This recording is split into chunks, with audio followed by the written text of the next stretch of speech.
Bapa dalam surga, kami mengucap syukur untuk seluruh kebaikan Tuhan. Sungguh terlalu besar kasih-Mu bagi setiap kami Tuhan, sehingga Kau mencurahkan sebuah anugerah yang begitu besarnya melalui pengorbanan Tuhan Yesus Kristus bagi kami semua. Kami mengucap syukur kalau pada hari ini kami boleh melakukan ibadah secara khusus bersama dengan keluarga kami tercinta. Ada pasangan kami, ada orang tua kami, ada anak-anak kami. Kami bersyukur kami bisa beribadah bersama. Mohon Kau yang memberkati dan menolong kami semua sebagai satu keluarga di dalam Tuhan maupun satu keluarga besar umat Tuhan. Kami boleh bersama-sama mendengarkan firman Tuhan, mendapatkan berkat dari Tuhan, dan hidup kami boleh sungguh-sungguh menaati firman Tuhan dengan pertolongan Roh Kudus, dan kami boleh memuliakan Tuhan.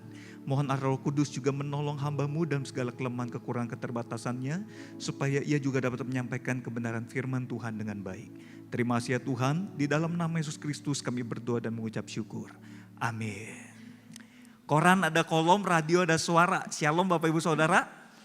Shalom.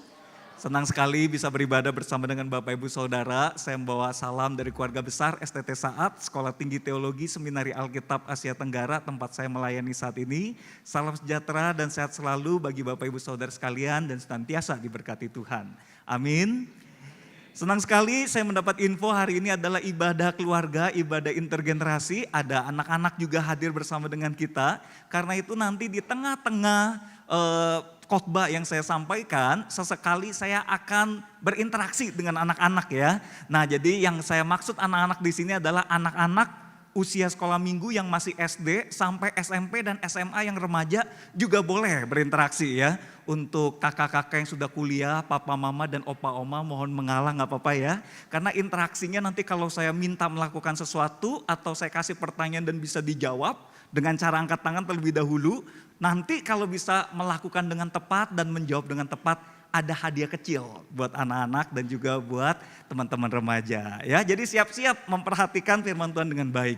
Oh ya, tadi ada titipan pesan buat anak-anak yang ada di ruangan Yudea dan Filipi.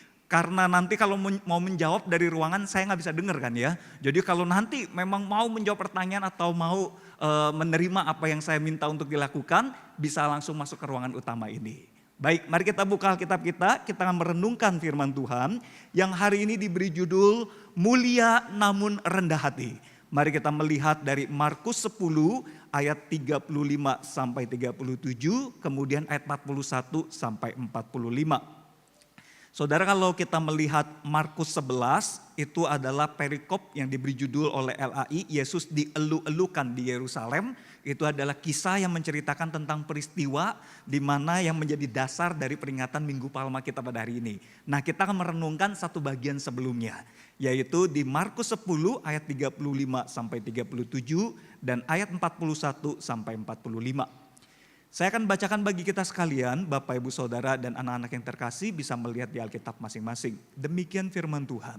Lalu Yakobus dan Yohanes, anak-anak Zebedeus, mendekati Yesus dan berkata kepadanya, "Guru, kami harap supaya engkau kiranya mengabulkan suatu permintaan kami."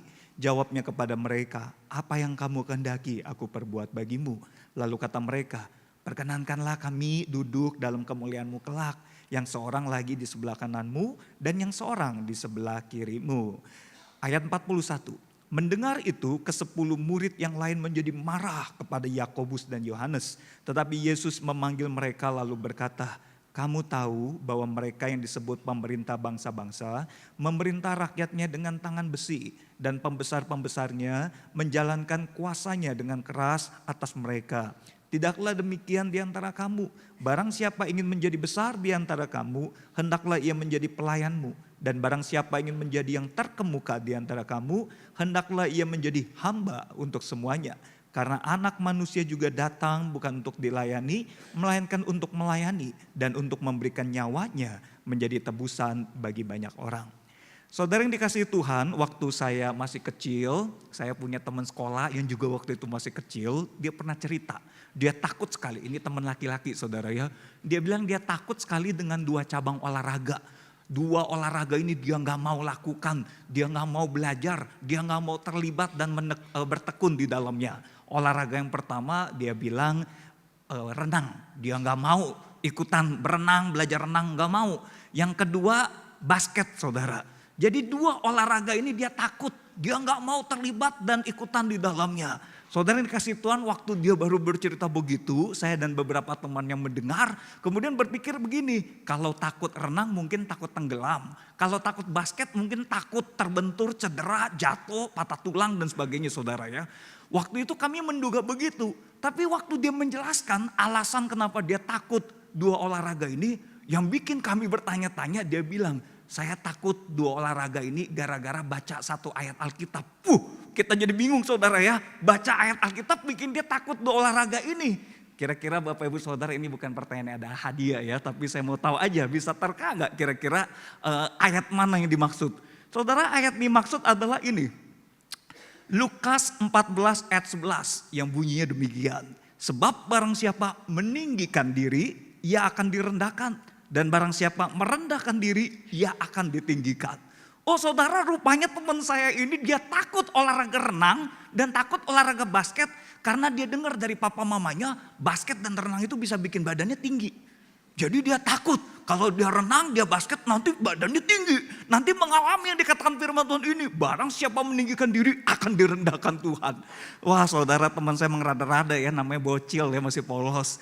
Jadi ayat ini tentu tidak dimaksudkan dalam arti meninggikan secara fisik diri kita. Tetapi ini berbicara soal sikap hati. Bapak Ibu, saudara-saudara dan anak-anak yang dikasihi Tuhan. Hati kita itu Tuhan tidak mau kita tinggikan. Sehingga menjadi tinggi hati. Orang yang tinggi hati itu namanya sombong. Tapi sebaliknya Tuhan inginkan kita merendahkan diri dalam arti hati kita direndahkan. Sehingga menjadi orang yang rendah hati, orang yang tidak sombong. Nah Bapak Ibu Saudara kasih Tuhan, bicara soal rendah hati, apalagi bagian ini pakai penggambaran merendahkan diri. Kita harus hati-hati, ada beda besar antara rendah hati dan rendah diri. Anak-anak remaja, anak-anak sekolah minggu mesti ngerti ya. Rendah hati dan rendah diri dua hal yang gak sama. Ini ada beda yang sangat besar. Bedanya di mana? Rendah diri itu adalah sikap yang negatif. Sikap atau pandangan terhadap diri yang melihat diri kurang, melihat diri negatif, melihat diri buruk, tidak layak, tidak menghargai diri sama sekali. Saya pernah ketemu satu anak remaja, saya tanya dia, kalau kamu lihat diri kamu, apa kekuatan atau kelebihan dalam diri kamu? Dia diem sebentar lalu dia pikir-pikir. Terus dia bilang, gak ada. Oke, kalau gak ada kelebihan, coba kamu lihat lagi diri kamu, apa kekurangan dalam diri kamu? Dia lancar dan cepat menyebutkannya. Saya gak bisa ini, saya gak bisa ini, saya gak punya ini, saya gak bisa ini, saya gak bisa ini. Ada kali 10 dia sebut kekurangannya. Tapi kelebihannya satu pun dia gak bisa ingat dan dia gak bisa sebut. Padahal pasti ada kelebihan. Saya waktu kenal dia, makin kenal dia, saya bisa melihat beberapa kelebihan dalam diri dia. Nah kalau dia gak bisa ngelihat hal positif dalam diri dia, tapi dilihat semuanya negatif. Banyak lagi yang negatif, dilihat dirinya jelek, buruk, payah, pokoknya lemah. Semua yang buruk dilihat dalam dirinya, ini rendah diri. Ini sikap yang gak tepat. Nah sikap yang tepat adalah rendah hati, bukan rendah diri. Rendah hati adalah sikap atau karakter positif yang dapat mengenali kelebihannya. Dia tahu apa kelebihan yang Tuhan titipkan dalam diri dia. Saya bisa nyanyi, saya bisa main musik, saya bisa jadi penyambut, saya bisa melayani Tuhan di bidang ini, bidang itu. Saya bisa mengerjakan matematika, saya bisa badminton, saya bisa renang, saya bisa olahraga dan lain-lain. Tapi meski dia tahu ada kelebihan yang Tuhan titipkan dalam diri dia tidak menonjolkannya. Dia tidak memamerkan, dia tidak menyombongkan atau membanggakan itu kepada orang lain. Dan juga dia tetap dapat melihat kekurangan atau kelemahannya secara berimbang. Dia bisa tahu ada bagian yang dia gak bisa. Saya misalnya saya tahu saya gak bisa main musik saudara. Saya udah pernah belajar gitar, belajar piano, gak bisa. Karena itu memang bukan bagian yang Tuhan titipkan dalam diri saya saudara ya. Nah ada seorang hamba Tuhan bernama C.S. Lewis. Dia berkata dalam bahasa Inggris seperti ini. Humility is not thinking less of yourself. Kerendahan hati itu bukan berpikir kurang tentang diri kamu. Jadi bukan terus mikir saya kurang. But thinking of yourself less. Tetapi lebih kurang memikirkan diri kamu. Tadi kita baca Filipi 2 ayat 3 yang menjadi petunjuk hidup baru. Hendaklah dengan rendah hati kita mengutamakan orang lain, bukan diri kita sendiri. Nah itu namanya berpikir lebih kurang memikirkan diri sendiri, tapi mengutamakan atau memikirkan orang lain. Itulah rendah hati. Saudara dikasih Tuhan, karena kita semua sudah jatuh dalam dosa. Bapak, Ibu, Saudara dan saya, kita semua sama-sama sudah jatuh dalam dosa. Termasuk anak-anak sekolah minggu maupun anak-anak remaja. Kita semua adalah orang-orang yang lebih gampang menjadi rendah diri atau tinggi hati daripada rendah hati. Karena rendah diri itu negatif, tinggi hati itu negatif. Sesuatu yang tidak diberkenan oleh Tuhan, gak usah diajarin. Kita semua bisa jadi orang yang rendah diri, minder. Kita bisa juga jadi orang yang tinggi hati, sombong. Gak usah diajarin. Tapi menjadi rendah hati, sebagaimana yang dikehendaki oleh Tuhan. Dalam Lukas 14 yang tadi kita baca, Tuhan menghendaki setiap kita merendahkan diri kita. Ini susah bukan main. Menjadi orang yang tidak sombong, menjadi orang yang humble, itu bukan hal yang mudah. Itu hal yang betul-betul, waduh, kadang-kadang kita mau melakukan tapi nggak tahu bagaimana caranya. Tapi bicara soal mau, saya yakin dan percaya. Opa, oma, papa, mama, koko, cece, kakak, dede, semua saudara-saudara yang ada di ruangan ini, baik kita yang usia paling senior sampai yang paling kecil. Karena kita mau jadi anak-anak Tuhan yang mengasihi Tuhan dan memuliakan Tuhan. Saya yakin kalau Tuhan berkata hendaklah kamu rendah hati, kita semua mau rendah hati. Tapi bagaimana caranya? Nah, kita mau belajar dari teks Alkitab yang tadi kita baca. Saudara, di dalam bagian yang tadi kita baca dimulai dengan catatan di ayat 35 dikatakan demikian dalam firman Tuhan. Lalu Yakobus dan Yohanes, anak-anak Zebedeus, mendekati Yesus dan berkata kepadanya, Guru, kami harap supaya engkau kiranya mengabulkan suatu permintaan kami. Nah, jadi Yakobus dan Yohanes, anak-anak dari Zebedeus papanya, 2 murid dari 12 murid Tuhan Yesus ini mendekati Tuhan Yesus untuk mengajukan sebuah permintaan, sebuah permohonan. Nah, di sini saya mau berinteraksi dengan anak-anak.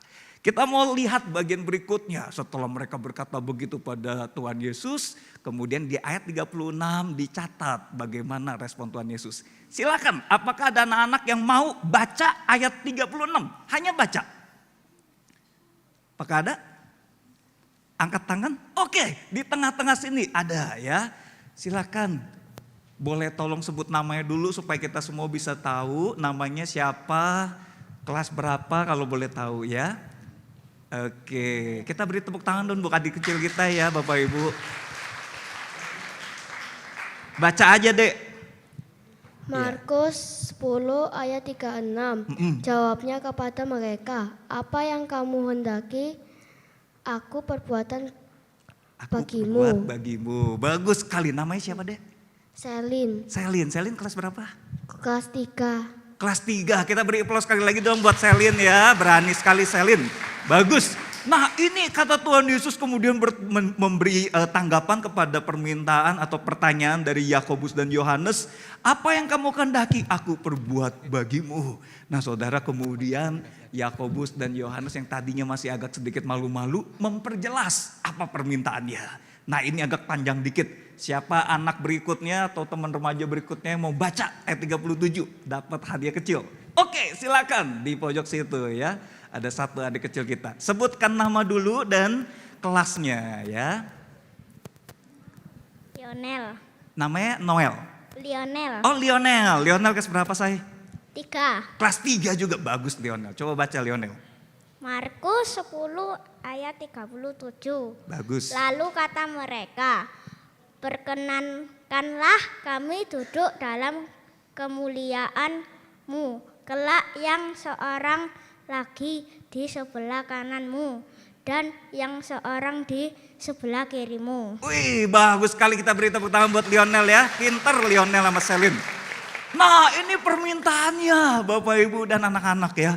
Jadi Yakobus dan Yohanes bilang begini, perkenankanlah kami duduk dalam kemuliaan-Mu kelak. Mereka tahu nih ya, nanti Tuhan akan dimuliakan menjadi raja atas segala raja. Dan mereka bilang, kalau nanti engkau sudah dimuliakan kelak, kami dikasih kedudukan yang tinggi, dikasih posisi yang istimewa. Mintanya di mana? Duduk di sebelah kanan dan di sebelah kiri. Wah Bapak Ibu Saudara, kalau kita bisa jadi orang tangan kanan dan tangan kiri presiden atau raja di dunia aja, itu udah hebat banget. Itu pasti mungkin wakilnya, asistennya, bodyguardnya, pokoknya benar-benar orang kepercayaan yang kedudukannya tinggi sekali. Apalagi di kanan dan kiri raja segala raja, Tuhan kita Yesus Kristus. Itu posisi yang tinggi banget. Saudara yang kasih Tuhan, waktu Yohanes dan Yakobus minta permintaan ini, meskipun tidak ditulis di dalam Alkitab bahwa mereka tinggi hati, tapi kalau kita baca bagian ini, kita lihat permintaannya, lalu kita lihat bagaimana Tuhan Yesus menanggapi dan mengajarkan untuk memberi pengajaran untuk menanggapi permintaan mereka di bawah, kita bisa menduga dan kita bisa menyimpulkan bahwa ada ciri atau indikasi tinggi hati pada Yohanes dan Yakobus di sini. Begini saudara, orang yang tinggi hati itu punya sedikitnya dua ciri ini. Yang pertama, dia akan cepat atau cenderung mengedepankan dirinya di depan orang lain. Yakobus dan Yohanes, dia minta kedudukan tinggi sebelah kanan dan sebelah kiri Tuhan Yesus. Artinya dia mau dirinya ada di depan 10 temannya yang lain dan di depan orang banyak. Dia mau ada di posisi yang lebih tinggi dan ada di depan orang. Nah, orang yang tinggi hati itu punya ciri ini. Dia cepat dan cenderung mau ada di depan orang-orang lain. Lalu yang kedua, dia juga bisa punya ciri kalau dia nggak di depan orang lain, dia di belakang orang lain, dia nggak tahan, dia nggak terima. Dia nggak terima di kebelakangan orang lain. Kalau ada yang di depankan, dia di kebelakangkan, dia nggak tahan. Dia rasanya mau tarik orang itu mundur, dia mau tekan dia ke bawah supaya dia nggak direndahkan atau dia di kebelakangkan. Bapak Ibu Saudara yang kasih Tuhan dan anak-anak yang dikasihi Tuhan, sampai di sini saya mau ajak kita untuk lihat diri kita masing-masing.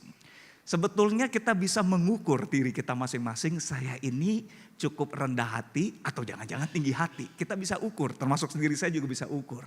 Cara ukurnya bagaimana? Cara ukurnya adalah kita tanya diri kita atau kita ingat-ingat diri kita, seberapa mampu atau seberapa tahan kita berada bersama atau di dekat orang yang tinggi hati, yang sombong. Saudara, kalau kita misalnya ada di dekat orang yang udah kelihatan nih orangnya sombong. Orangnya suka meninggikan dirinya, memajukan dirinya. Kita ada di dekat dia, coba cek diri kita. Kita tahan enggak? Kita mampu enggak bersama dengan dia? Kalau kita enggak tahan, kita rasanya mau tekan dia ke bawah. Kita mau jatuhkan dia, kita mau tarik dia ke belakang. Jangan-jangan saudara, kita juga ada benih tinggi hatinya. Kenapa saudara? Makin tidak mampu atau makin tidak tahan kita berada bersama di dekat orang yang tinggi hati, kemungkinan ada benih tinggi hati pada diri kita. Karena waktu dia di depan kita, kita nggak tahan, rasa nggak tahan itu karena kita ada di belakangnya. Jadi kita nggak mau ada di belakangnya, kita mau ada di depan dia juga, kita mau tarik dia ke belakang. Nah saudara, waktu kita nggak tahan ada di belakangnya, itu mengindikasikan ada benih tinggi hati juga pada diri kita. Dan ini yang ternyata terjadi juga pada 10 murid yang lain. Saudara, kalau kita lihat di ayat 41, ada keterangan penting yang ditulis oleh penulis Alkitab ini. Sebelum saya jelaskan, coba satu anak yang lain, ada yang bersedia baca ayat ini? Ya, di tengah sini ada. Siapa namanya? Siapa? Aldo. Oke, Aldo kelas berapa? Kelas 4, bagus Aldo. Coba baca Aldo. Markus ayat 10 Pasal 10 ayat 41. Mendengarkan itu, ke-10 murid yang lain menjadi marah kepada Yakobus dan Yohanes. Oke, kita beri tepuk tangan buat Aldo. Very good Aldo. Nah, betul seperti apa yang dibacakan oleh Aldo ini, mendengar itu ke-10 murid yang lain menjadi marah. Lihat saudara ya, reaksi mereka marah. Mereka dengar waktu Yakobus dan Yohanes minta kedudukan di kanan kiri, 10 murid jadi marah. Kenapa marah? Karena gak terima dikebelakangkan oleh Yakobus dan Yohanes. Mereka juga ingin depan, ingin maju mendahului yang lain. Nah saudara, disinilah kita bisa lihat persoalan tinggi hati ini bukan hanya persoalan Yakobus dan Yohanes, tapi juga persoalan 10 murid yang lain. Dan juga menjadi pergumulan Bapak Ibu Saudara dan saya dan anak-anak semua. Nah saudara, karena situasi itu Tuhan Yesus tahu nih, 2 murid, Yakobus, Yohanes dan 10 murid sama-sama masih gagal paham tentang apa itu rendah hati. Maka Tuhan Yesus memanggil mereka lalu berkata pengajaran penting buat mereka. Saya mau ajak kita lihat kata mereka di sini terlebih dahulu. Saudara, mereka yang dipanggil oleh Tuhan Yesus bukan hanya Yakobus dan Yohanes, tetapi juga 10 murid yang lain. Karena sekali lagi yang gagal paham, yang belum paham tentang apa itu rendah hati, bukan hanya Yakobus dan Yohanes, tapi juga 10 murid yang lain. Nah, setelah semua murid itu dipanggil, Tuhan Yesus ajarkan satu pengajaran penting demikian. Oke, minta satu teman lagi, satu anak baca lagi, ayat 42. Ada? Mana ya? Mana ya? Oh ya, di pojok sana, betul. Oke, ada 2 ya kalau nggak salah ya. Oke, 1 dulu ya, nanti habis ini ada ayat lagi. Namanya siapa, Say? Alicia. Felicia. Alicia. Oh, Alicia, maaf. Maaf lah, kupingnya agak budak. Oke, Alicia ya. Alicia kelas berapa? Kelas 4C. Oh, Alicia kelas 4. Bagus Alicia, coba baca Alicia. Markus 10 ayat 42. Bagus. Kamu tahu bahwa mereka yang disebut pemerintah bangsa-bangsa, pemerintah rakyatnya dengan tangan besi dan pembesarnya menjalankan kuasanya dengan keras atas mereka. Oke, tepuk tangan buat Alicia ya. Bagus Alicia. Buat anak-anak yang di ruang Yudea Filipi, kalau mau baca cepet-cepet masuk ke ruangan ini ya. Nanti kakaknya akan berikan kesempatan mic buat kamu baca. Nah, Bapak Ibu coba perhatikan. Di sini Tuhan Yesus berkata, kamu tahu, kita semua tahu bahwa pembesar-pembesar atau pemerintah di dunia ini, pemerintah bangsa-bangsa, itu pasti kedudukannya secara otoritas tinggi. Mereka karena tinggi, mereka bisa memerintah banyak bagian, bisa memerintah bangsa-bangsa, bisa memerintah seluruh rakyat. Dan cukup banyak yang memerintahnya dengan tangan besi, dengan keras, dengan betul-betul wah penuh kuasa ya. Karena mereka di mata manusia, mereka ada di tempat yang tinggi.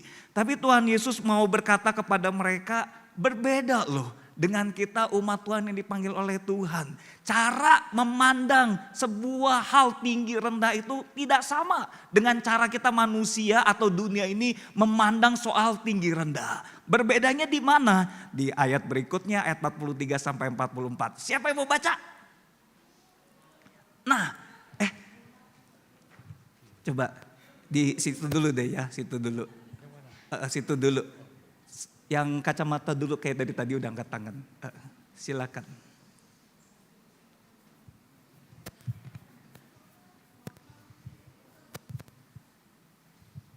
Oke, boleh tahu namanya? Jonathan. Oh, Jonathan. Jonathan kelas? 6. Oh, kelas 6. Bagus Jonathan. Silakan Jonathan. Markus 10 ayat 43 sampai 44. Bagus. Tidaklah demikian di antara kamu, barang siapa ingin menjadi barang besar di antara kamu, Bagus. hendaklah ia menjadi pelayanmu. Mm-mm. Dan barang siapa ingin menjadi yang Terkemuka. ketemuka Di antara kamu, hendaklah ia menjadi hamba untuk semuanya. Bagus sekali Jonathan. Kita beri tepuk tangan buat Jonathan. Makasih ya Jonathan. Ini ayat cukup panjang. Nah saudara perhatikan, Tuhan Yesus berkata beda. Kalau manusia melihat mau mengejar kedudukan, jadi pemerintah, jadi orang yang tinggi. Tapi Tuhan memanggil kita bukan begitu. Kalau kamu mau jadi besar di hadapan Tuhan, kamu harus menjadi pelayan. Kamu harus melayani sesamamu. Kalau kamu mau menjadi terkemuka, sesuatu yang excellent jempolan di hadapan Tuhan, kamu harus menjadi hamba. Hamba itu pelayan, merendah untuk melakukan semua yang di bawah ini kelihatannya dipandang hina, dipandang rendah oleh manusia. Tapi itu justru yang Tuhan mau kita belajar untuk rendah hati. Nah, ditutup dengan satu alasan penting. Kenapa Tuhan menginginkan kita menjadi pelayan, kita menjadi hamba. Satu alasan yang sangat penting ada di ayat 45. Satu teman baca tadi yang angkat tangan sebelah sini. Oh, belakang. Kasihan yang belakang, kecil ya. Angkat tangannya gak kelihatan terus. Nanti ya, nanti setelah ini yang Koko yang depan ya, yang belakang dulu. Nanti Koko ini dapat kesempatan ya, belakang dulu kasihan, dia tangannya kecil soalnya. Nanti yang tengah ini dapat deh. Oke. Silakan, namanya siapa? Caleb. Caleb. Oke, Caleb kelas berapa? Kelas berapa? Oh, kelas 3. Oke, Caleb silakan Caleb. Karena anak manusia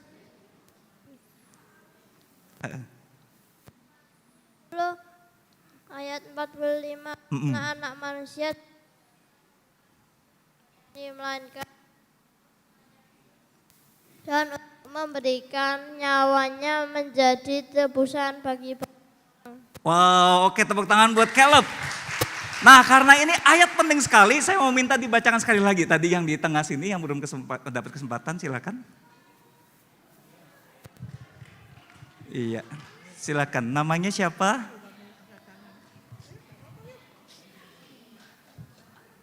Namanya siapa? Calvin. Namanya siapa? Nalvin. Calvin, oh Calvin, wow Calvin ya, Bapak gereja nih. Ayo Calvin, silakan. Calvin kelas berapa Calvin? Kelas 3. Kelas 3 juga, wow kelas 3 hebat-hebat ya. Calvin coba baca Calvin. Markus 10. Markus 10 ayat 45. Karena anak manusia juga datang bukan untuk dilayani melainkan untuk melayani dan untuk memberikan nyawanya menjadi tebusan bagi banyak orang. Very good Calvin ya, tepuk tangan ya. Luar biasa nih anak-anak kita ya. Bagus. Bapak Ibu perhatikan anak manusia huruf depannya A sama M-nya huruf besar. Ini merujuk kepada Yesus Kristus Tuhan kita. Karena Yesus Kristus yang disebut anak manusia juga datang bukan untuk dilayani. Padahal dia Tuhan yang mulia. Yang menjadi tema kita mulia namun rendah hati. Dia Tuhan yang mulia, dia datang ke dunia yang hina ini bukan untuk dilayani. Dia rela lahir di kandang yang hina.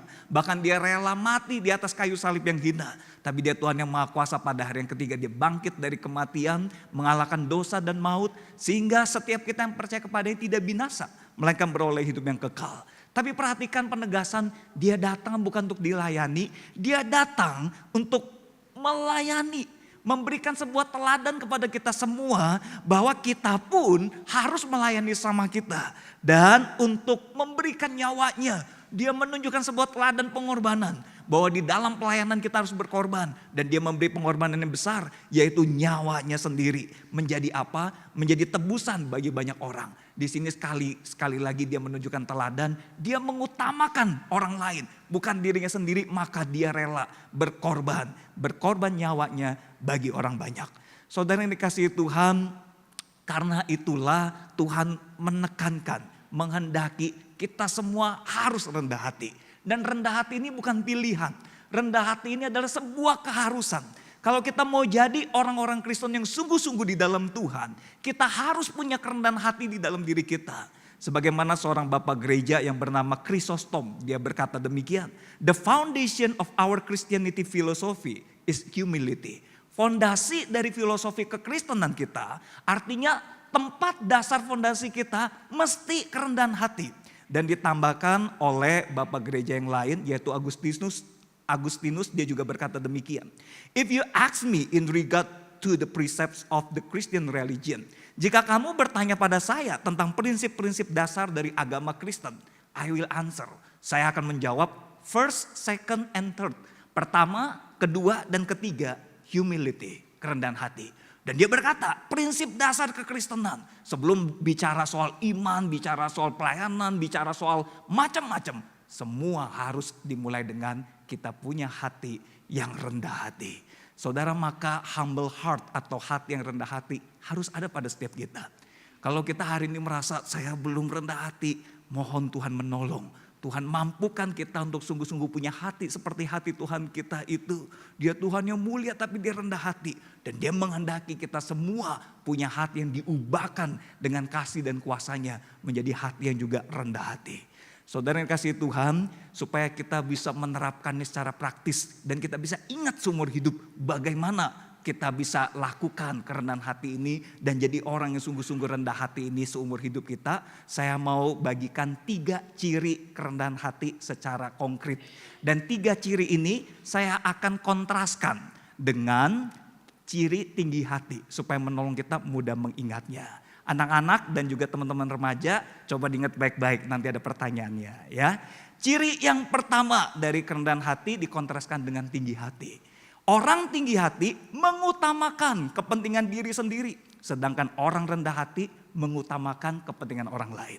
Jadi sekali lagi saudara, orang yang tinggi hati dia mengutamakan kepentingan sendiri, mencari keuntungan buat dirinya sendiri. Tapi orang yang rendah hati mengutamakan kepentingan orang lain dan dia rela berkorban buat orang lain. Saudara yang dikasihi Tuhan, saya pernah punya pengalaman waktu saya masih SD terutama ya. Saya belum percaya Tuhan Yesus, saya belum bertobat, saya belum lahir baru. Di situ saya jadi orang yang sombong sekali. Tinggi hati bukan main. Karena saya berupaya untuk memperoleh keuntungan buat diri saya sendiri. Tapi saya gak bersedia berkorban buat orang lain. Nah Bapak Ibu dan teman-teman yang dikasihi Tuhan. Waktu itu saya sekolah di satu sekolah yang ada program beasiswa. Kalau ranking 1, 2, dan 3 dapat beasiswa, boleh dapat gratis, nggak usah bayar uang sekolah 1 tahun, 9 bulan, 6 bulan, wah lumayan. Jadi saya berjuang harus dapat 3 ranking besar itu ya, minimum ranking 3 supaya dapat potongan uang sekolah yang bisa meringankan keuangan orang tua saya. Nah karena saya kepengen dapat juara, jadi saya belajar hanya untuk diri saya sendiri. Saya gak mau bagi buat temen. Kalau temen ada yang kesusahan, dia misalnya terlambat tulis catatan, mau minjem catatan saya gak mau kasih. Salah sendiri, siapa suruh terlambat. Kalau misalnya ada temen yang gak ngerti, tadi guru ngajarin apa? Tolong ajarin dong, aku tadi gak ngerti guru bilang apa. Saya gak mau ngajarin, karena buat saya kalau saya ngajarin kamu, nanti saya gak dapat ranking kelas. Ntar saya gak dapat beasiswa. Wah jadi saya betul-betul hanya mengutamakan diri sendiri, mengutamakan keuntungan buat diri sendiri. Satu kali saudara, ada satu teman saya dari keluarga yang cukup berada. Dia uang jajannya banyak. Kalau saya dari keluarga sederhana uang jajannya kecil. Nah satu kali dia tepok saya, Hendra ajarin saya dong, saya gak ngerti. Tadi bapak guru, ibu guru ngajarin apa, saya gak ngerti, coba jelasin sekali lagi. Dengan sombong saya menjawab begini, tanya aja sama guru, saya bukan guru, tanya aja sama guru. Terus dia tahu nih, saya bisa dibujuk dengan sebuah suapan. Jadi dia bilang begini, nanti saya beliin es krim deh. Ada keluaran es krim baru kan. Ntar habis kamu ngajarin saya beliin es krim. Begitu dengar es krim saya bilang, oh ya boleh. Mana yang kamu gak bisa? Nah saudara, karena ada keuntungannya dapat es krim. Nah saudara yang kasih Tuhan, saya begitu tuh bertahun-tahun. Sampai kira-kira saya ingat kelas 5 SD. Waktu kelas 5 SD ada seorang guru yang baik hati, ibu guru. Ibu guru ini setelah pulang sekolah dia panggil saya. Dia bilang kamu jangan pulang dulu, ibu mau ngomong sama kamu. Semua teman udah pulang, saya berdua sama ibu guru itu di kelas. Lalu si ibu guru bilang begini sama saya, Hendra ibu tuh sedih lihat kamu. Saya kaget, sedih kenapa? Ibu sedih lihat kamu sombong. Saya makin kaget, sombong kenapa bu?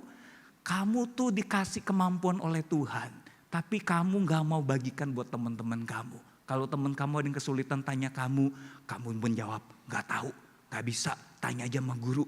Aduh kamu sombong sekali, ibu sedih dan ibu percaya Tuhan juga sedih. Padahal Tuhan kasih kamu kemampuan bukan buat diri kamu sendiri, tapi buat kamu juga pakai untuk jadi berkat buat orang lain. Habis saya dinasehatin itu saudara, saya nangis saudara. Saya nangis benar-benar nangis ngejer. Saya merasa bukan hanya membuat si ibu ini sedih, tapi juga membuat Tuhan sedih. Disitulah saya betul-betul ingat tuh nasihat si ibu itu ya. Saya percaya Tuhan pakai ibu itu untuk menyampaikan isi hatinya kepada saya. Dan setelah itu saya perlahan-lahan mulai bertobat, terutama ketika mulai percaya pada Tuhan Yesus. Nah setelah percaya pada Tuhan Yesus saya makin diubahkan, saya makin belajar. Meskipun gak bisa langsung bisa rendah hati, gak bisa saudara ya. Tapi ini perjuangan terus menerus. Tapi akhirnya saya mulai, paling tidak dari hal itu saya bertobat. Kalau ada teman kesulitan saya mau bantu, saya mau ajarin. Sampai akhirnya saya lulus SMA, saya masuk kuliah. Saya mau jadi guru, saya pernah jadi guru di beberapa sekolah dan sekarang jadi pengajar juga di SD Saat. Semua itu bermula dari proses bagaimana Tuhan ajarkan itu tuh untuk mengutamakan orang lain, bukan diri sendiri. Yang kedua, ciri-ciri rendah hati dikontraskan dengan tinggi hati. Orang tinggi hati mencari penghargaan orang. Dia mau orang tepuk tangan buat dia, dia mau orang puji dia. Tapi orang yang rendah hati mencari perkenanan Tuhan. Gak apa-apa gak ada yang puji, gak apa-apa gak ada yang tepuk tangan, gak apa-apa gak ada yang bilang terima kasih dan sebagainya. Tapi dia tahu Tuhan di sorga menganggukkan kepala, berkenan kepada dia. Itu lebih dari cukup. Saudara kasih Tuhan, saya pernah dengar satu cerita dari pendeta saya tentang seorang pianis, saudara ya. Pendeta saya cerita ada pianis yang dia sangat mengasihi dan menghormati guru pianonya. Saudara, satu kali setelah dia selesai bermain piano di satu pertunjukan konser yang besar, semua orang bertepuk tangan. Bahkan ada yang lempar-lemparin bunga buat dia ya. Tapi dia tertunduk, sedih, seperti tidak ada semangat kegembiraan. Padahal orang semua pada memuji permainan piano dia luar biasa. Selesai acara, saudara, ada wartawan yang meliput dan bertanya pada dia karena penasaran. Kok orang tepuk tangan begitu meriah, kamu mukanya kayak sedih. Terus ditanya, kamu tadi kenapa sedih? Padahal orang tepuk tangan semua memuji kamu. Terus dia bilang begini, karena saya waktu melihat wajah guru piano saya, guru saya geleng-geleng kepala. Percuma saya dapat tepukan semua orang, tapi guru saya geleng-geleng kepala. Berarti saya mainnya belum benar. Berarti apa yang saya main masih ada yang salah di hadapan guru saya. Saudara, dari kata pianis ini, saya kira penting juga untuk kita melihat diri kita di hadapan Tuhan. Percuma semua dunia tepuk tangan buat kita. Kalau Tuhan kita, guru agung kita di sorga, geleng-geleng kepala. Karena melihat hati kita sombong. Karena melihat hati kita hanya berpikir untuk diri kita, dipuji buat diri kita. Tuhan gak berkenan. Tapi meski seluruh dunia gak ada yang tepuk tangan, gak ada yang kasih jempol, gak ada yang likes kita di handphone kita. Gak jadi soal, yang penting Bapa di sorga kita tahu dia mengangguk-anggukkan kepala. Berkenan karena kita mau rendah hati. Saudara, yang ketiga dan terakhir, ciri rendah hati dikontraskan dengan tinggi hati. Orang tinggi hati berfokus mengistimewakan dirinya. Terutama ketika dia mulai tahu ada kelebihan-kelebihan, kemampuan-kemampuan dalam dirinya. Ketika dia tahu, wah dia jago sepak bola, dia jago nyanyi, dia jago main piano, dia jago badminton, dia jago banyak hal, dia jago sound system komputer dan sebagainya. Waktu dia tahu dirinya banyak kehebatan, dia makin merasa dirinya istimewa. Saya istimewa nih, saya spesial nih. Kalau ada panitia, saya harus dipilih jadi ketua lah, jadi apalah. Dia merasa dirinya istimewa. Tapi orang yang rendah hati, dia akan memuliakan Tuhan. Dia tidak memikirkan soal keistimewaan dirinya karena dia tahu semua kelebihan, semua kemampuan, semua kepunyaan yang ada pada dirinya, semua itu anugerah Tuhan. Semua itu pemberian Tuhan. Kalau Tuhan tidak berikan, dia gak bisa apa-apa. Dan karena itu datangnya dari Tuhan, semua kemuliaan harus dikembalikan kepada Tuhan, bukan dirinya sendiri. Bapak Ibu Saudara, sebagian besar dari kita mungkin sudah sering mendengar tentang kisah satu orang yang bernama Joni Eareckson Tada. Satu anak Tuhan yang mengalami kelumpuhan dari leher ke bawahnya tidak bisa bergerak. Hanya bisa bergerak di bagian kepalanya. Dia cuma bisa bernyanyi, berbicara, dia bisa melukis dengan mulutnya, dia latihan saudara, dia bisa bikin lukisan, dia bisa menulis beberapa kata dengan mulutnya juga, tapi kalau perlu yang banyak dia bisa berbicara, minta asisten ketik di komputer. Nah saudara yang kasih Tuhan, Joni Eareckson Tada ini seorang anak Tuhan yang baik. Dia pernah memberikan satu kalimat kutipan yang bagus dalam bahasa Inggris, bunyinya demikian saudara ya. God deliberately chooses weak, suffering and unlikely candidates. Tuhan secara sengaja memilih kandidat, calon atau orang yang lemah, yang menderita dan tidak layak to get his work done. Untuk menyelesaikan pekerjaan Tuhan. So that in the end, sehingga pada akhirnya the glory goes to God. Kemuliaan kembali kepada Allah and not to the person. Dan bukan pada orang itu. Saudara, Joni Eareckson Tada memang dalam kondisi lemah, gak bisa gerak dari leher ke bawah, dalam kondisi menderita. Saudara gak bisa gerak dari leher ke bawah itu menderita. Dan dalam kondisi yang merasa, aduh saya mah gak layak, saya gak pantas dipercaya oleh Tuhan untuk melakukan pekerjaan Tuhan. Karena dia melihat kondisinya dan dia berkata demikian, Tapi saudara kalau kita merenungkan, kata-kata ini sebenarnya juga berlaku bagi kita semua bukan hanya buat dia. Karena bicara soal lemah, bicara soal menderita, itu juga dialami oleh kita semua kalau Tuhan tidak beranugerah. Kalau bukan Tuhan yang beri kekuatan, kita semua akan menjadi orang-orang yang lemah. Kalau bukan Tuhan yang beri pengharapan, kita semua akan menjadi orang-orang yang menderita di dalam dosa. Kalau bukan Tuhan yang memberikan kelayakan, kita gak ada yang layak untuk datang kepada Tuhan, melayani Tuhan, mendekat pada Tuhan. Gak ada yang layak. Tapi semua karena anugerah dari Tuhan. Karena kita sadar semua anugerah dari Tuhan, maka kita harus kembalikan semua kemuliaan bagi hormat namanya. Bukan untuk diri kita. Saudara, Bapak Ibu dan anak-anak yang dikasihi Tuhan, sebagai kesimpulan, 3 ciri rendah hati. 1, mengutamakan kepentingan orang lain. Anak-anak ingat baik-baik ya, setelah ini ada pertanyaan. Kedua, mencari perkenanan Tuhan. Ketiga, berfokus memuliakan Tuhan. Mari kita ingat baik-baik, mengutamakan kepentingan orang lain, mencari perkenanan Tuhan, dan berfokus memuliakan Tuhan. Oke, kalau sudah diingat, anak-anak yang bisa jawab pertanyaan ini angkat tangan. Yang di ruangan Yudea dan Filipi juga boleh kesini untuk menjawab pertanyaan.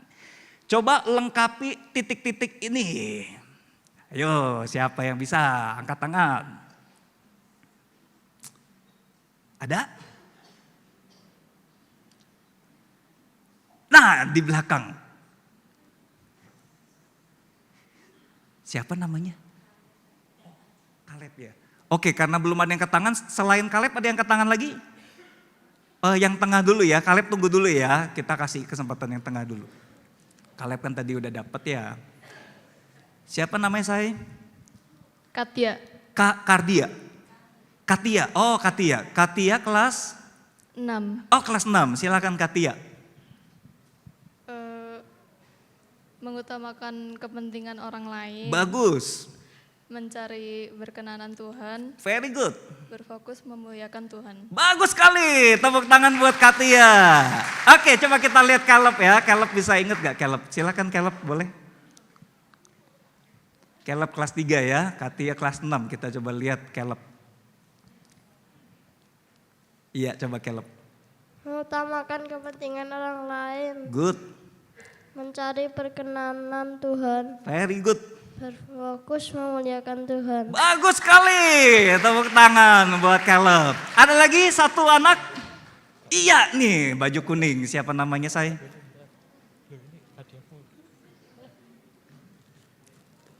Hadiahnya masih ada kan ya Kak? Oh oke. Siapa namanya saya? Lionel, Lionel. Oh Lionel tadi udah jawab ya Lionel. Bagus. Ya coba Lionel. mengutamakan kepentingan orang lain, Bagus. mencari perkenanan Tuhan, Very good. berfokus memuliakan Tuhan. Bagus, tepuk tangan. Wah pinter-pinter ya anak-anaknya ya. Sebelah sini ada satu lagi, hadiah masih ada kan Kak? Oke, ada satu orang terakhir? Satu orang terakhir? Nggak ada ya? Oke, kalau nggak ada, baik. Kita ingat sama-sama Bapak Ibu ya, mengutamakan kepentingan orang lain, mencari perkenanan Tuhan, berfokus memuliakan Tuhan. Mari kita tundukkan kepala, kita berdoa. Bapak dalam surga, tolong kami untuk bisa rendah hati sesuai dengan rencana kehendak-Mu dan sesuai dengan teladan yang Kau berikan kepada kami.